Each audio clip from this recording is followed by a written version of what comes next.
All right, so it's so good. You guys have no idea. After 83 days, it is so good to be back home in the friendly confines on the regular YouTube set. Had a very productive 83 days. Covered like 5 fights, went across many states, did a whole training camp with Angelo Leo, sparred 25 rounds myself. We did our thing. While we were gone, and was very productive, very fruitful. Even though Angelo didn't get a chance to fight, but the show must go on, and the road to 100,000 subscribers continues. And we will. And in this video, guys, I gotta talk about the card that I was at. Angelo Lee was supposed to fight Raif Salim on the card. It wound up not happening. I sat there ringside alongside Angelo and took in the fights. And we'll start from the top on down, because the main event, after Angelo Raif Salim fell out, the main event wound up being still probably one of my favorite young fighters in boxing today. And I would definitely say possibly my favorite light heavyweight in the division. It's between him and Beterbiev. But Atif Oberlton, lower pretty caliber, one of the most dynamic young talents in American boxing. He had a fight. He was the main event, and he was taking on a very, very strong, wildly veteran in Carlos Gongora. A guy that's been around the block, a guy that can punch, a guy that's durable. And it was an intriguing fight, because you talk about Gongora. Gongora had never been stopped in his entire professional career. In the 25 fights prior to Atif Oberlton, he'd never been stopped. And he fought guys like Lester Martinez and Christian and Billy and Leron Richards and, Ali Akhmedov, real punchers, guys that have some thump. So it shows you something about his durability and his wherewithal in the ring. And not only did Atif Oberlton make a statement, he made the corner have to throw in the towel. The fight only went 5 rounds. It was turning into a very ugly fight, because you had Gongora, who was closing the gap, coming in with his head. He even after one of the rounds, he even tried to he's like a little light headbutt to Atif, and they almost wound up fighting in between one of the rounds, right? And thankfully the referee controlled everything. But it was a fight where I was sitting right next to Tommy Ankello, the esteemed trainer of Atif Oberlton, and I heard his instructions, and he was telling Atif to take the speed out the punches and accelerate and decelerate with his punch variation and things like that. And so he was able to catch Gongora in between the shots, in between some of the tactics he was doing, trying to come in with his head and things like that. And they were really, and a lot of these shots were really sneaky, crafty shots. Shots to the ears, shots to not behind the head, but the side of the head, which a lot of people say is behind the back of the head, but it was really the side of the head. Side of the head, on the ears, and it was hurting Gongora. He had Gongora hurt a couple times. So even though he didn't get the exclamation point or the highlight reel knockout I'm sure he was looking for, he does make a statement. And that wasn't the only statement. He made a statement with his outfit, because, Atif Oberlton's a guy that's very much into his fashion. The dude came in with True Religion jean trunks on, So I ain't never seen nobody, whoop ass in the boxing ring under the lights with True Religions on. So that was pretty cool. But he gets the win. Atif Oberlton now runs his record up to, what is he, like 16-0, 14 knockouts. And, he's making his way up those rankings. Right now he's number 7 in the WBA. He's number 13 in the IBF. Those are the 2 routes he's going. So it's really interesting seeing what could be out there for him, because I look at the landscape of both those divisions, and I'm trying to make sense of what could be next for Atif Oberlton. And really and truthfully, the fights I like to see would be him against Najee Lopez, him against Ben Whitaker, guys like that. But I think those are all going to be big fights down the line. So I don't think those fights are going to happen right now. Just being honest with you guys, from a business standpoint, I don't think they happen right now, because they don't make sense right now. So I'm looking at Atif Oberlton going the IBF route, because I know Dimitri Salita, who's Atif Oberlton's promoter, has a great relationship with the IBF. The number 10 contender is Ali Ismailov, very strong. I believe he's Russian. I'm very familiar with him, because I remember like 5 years ago, I used to see him train down in South Florida. Strong, rugged guy, undefeated. Right now, he's a free agent, but he was at one point signed with Dimitri Salita. So I can see him going that route. If they can't get him, then maybe a guy like Imam Katayev, who is a dangerous fighter. Is a guy that fought Dave Morrell Jr. And a lot of people thought he beat Dave Morrell Jr. So he does have some profile. If the matchmakers at Salita Promotions really are as confident and as bullish on Atif Oberlton as I am, I think that's a fight to make. Guys like Joshua Buatsi, I don't see that fight happening. Ben Whitaker, that fight's not going to happen. So I'm looking at maybe those 2 guys next for him. But definitely someone to watch out for in the light heavyweight division. And definitely a statement because Gongora, I know he hadn't fought for a year and a half, 2 years, somewhere around that time. But Gongora is still a veteran fighter. He's been on a high level before. He's been in there with some really top operators. Been hurt, been a distance, can hurt you if you're not careful.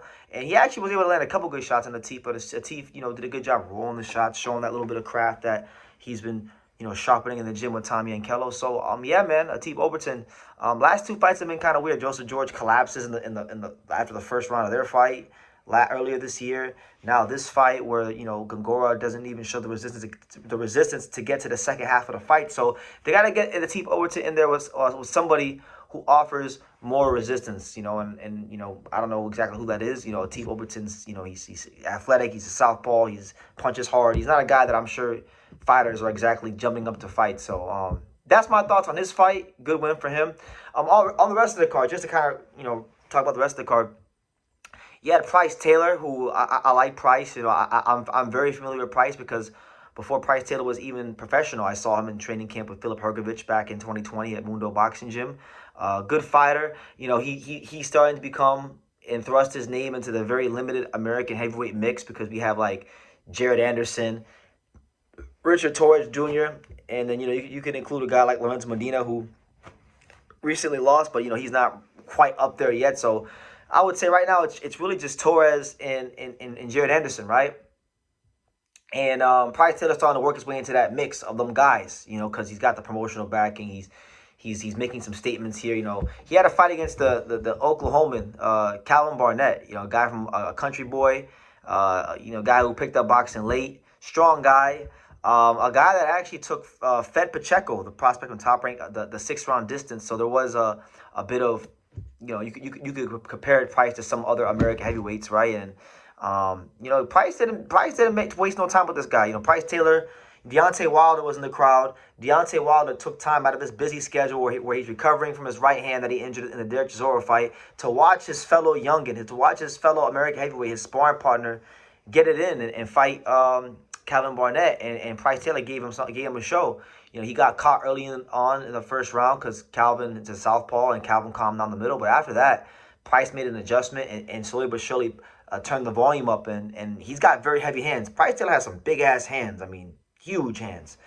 And he put those hands all over Calvin Barnett, and Calvin Barnett, just couldn't take it. He couldn't take the body shots. A lot of heavyweights aren't throwing body shots. Pryce Taylor was throwing them. So Pryce Taylor stops Calvin Barnett, and what is he now? He's 12-0 with 8 knockouts. He's not ranked anywhere. He's in the top 15, but he's 54 on BoxRec, 6 in the USA. That will put him behind the likes of guys like Brandon Moore, Kingsley eBay. So I would like Pryce Taylor to probably fight one of those guys because they have similar records to him, and he's trying to go up the rankings quickly and swiftly. Maybe even a Jermaine Franklin could be in play if they really want to put him there with a veteran heavyweight and see what he could do. But I don't know, like with Pryce, I'm not sure how far he's going to go. And truth be told, I don't really care how far he goes. I'm interested. He's an interesting fighter, from his style to just how he carries himself to, he walks out to the Price is Right theme song, which, that right there, I'm on board. I fuck with the Price is Right. That was a show I liked growing up. But nonetheless, good performance from him. And then, the rest of the card, just to kind of surmise the rest of the card, my favorite fight of the night was the Casey Dixon, Matthew Nore fight. Two guys, limited, defense, limited skill set. Come forward, guys. They did a lot of talking in the build-up to this fight. And it was crazy because the atmosphere was insane. I was ringside, so a lot of people, there was people behind me placing $2,000, $3,000 bets. Degenerate gambling was taking place at the arena. And one guy lost like $2,000, and I put that on my YouTube shorts if you haven't seen it. But anyway, it was a fight where Matthew Nore fought this like bootleg Mike Tyson style where he was coming forward and throwing triple uppercuts, and Casey Dixon would hit him and he would smile and he would laugh and he would play his way, he would con his way through some of the rounds. But then at the same time, Casey Dixon would sit there and he would push this guy, and then he would go into a high guard, and he wouldn't really throw. He wasn't throwing with a ton of consequence. So personally, objectively, I like Casey Dixon. I like K-Champ. If I got to give the fight to somebody, I thought Matthew Nore probably pulled it out, but it really probably should have been a draw. I thought the scorecards were very favorable to the hometown kid in Casey Dixon, and I actually would like to see him run it back. I thought it was an entertaining fight. I think in an 8 or 10 round fight, it's a more entertaining fight. These guys really had the crowd on fire in Atlanta. So to me, that was my favorite fight, if I'm being honest with you. So Case Dixon escapes with victory there. You had Julio Gomez against Gabriel Triminio. Now, Julio Gomez is a guy that I just know from, I've seen him on Instagram because he's like the only Mexican from Atlanta that I've ever seen, in boxing in my life. And, he's a pretty, he's a good little fighter, limited guy, but fun, brings a good show, brought a ton of people out. This guy, Triminio, clearly was not a boxer. This guy was more like a kickboxer or Muay Thai because he had the Muay Thai pants on. The dude would throw punches, and you could tell he wanted to kick. And then when the fight was done, he was doing kicks, and Julio got out of there with a close decision victory. But good entertaining fight. I like to see him back. And then you had Hakim Lopez. Shout out to him. Been knowing Hakim Lopez for years. He is the brother of Najee Lopez, and also, shout out to him. He let us, Team Leo, use his gym, the Granite City Boxing Academy, and to train. So we were seeing Hakim daily throughout fight week, and he hasn't fought for a little bit of time going into this fight. Hakim Lopez, last time he fought was November of 2024. You're right. So we're talking about a year and some change layoff. And he winds up beating Ashton Sykes. 6-13, journeyman type guy. Tough though, very tough guy. And Hakim Lopez is now 16-1, and he's been professional for a little bit of time now. So God willing, he can get some promotional stuff right and push forward in his career. Because I think he's one of those guys that can sell tickets in Atlanta. I think he's a good fighter. I do think though, objectively speaking, I think he could have stopped this guy, and I think he should have stopped this guy, and I think conditioning played a part in him not stopping him because he just wouldn't put his foot on the gas in certain spots when he had this guy on the ropes. And, you watch Hakim. I've been watching Hakim Lopez for years. He's a guy that he's sharp. He's a very well-rounded fighter. I just think sometimes he doesn't put his foot on the gas when he needs to. So hopefully maybe he needs better competition to bring that out of him, because the guys that he's been fighting for the most part in his career have not been to that level. And a lot of the times that's just, fighters don't have the investment to get better opponents. Because one thing boxing fans don't understand is that a lot of times fighters want to fight better people, but they don't have the backing, right? So I'm hoping he can get some backing behind him, whether it be,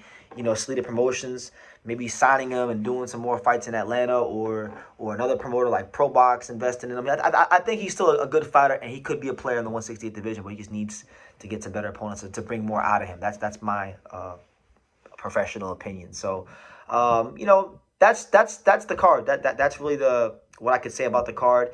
Let me know what you guys think. If you watch the card, let me know what you guys think. What do you guys think Atif Oberlton should do next? Pryce Taylor, all that stuff. Let me know in the comments down below. I will be doing a Fabio Worley video, and I will be catching up on any things that I missed. So anything you guys haven't seen me talk about, you feel free to leave it in the comment section, and I will get to it, because now I got more free time now. I'm not in camp. I'm not running mountains. I'm not doing all these things that come with training camp, and I actually have more energy later on in the day. So let me know in the comments down below, and I'll get to it quickly and swiftly.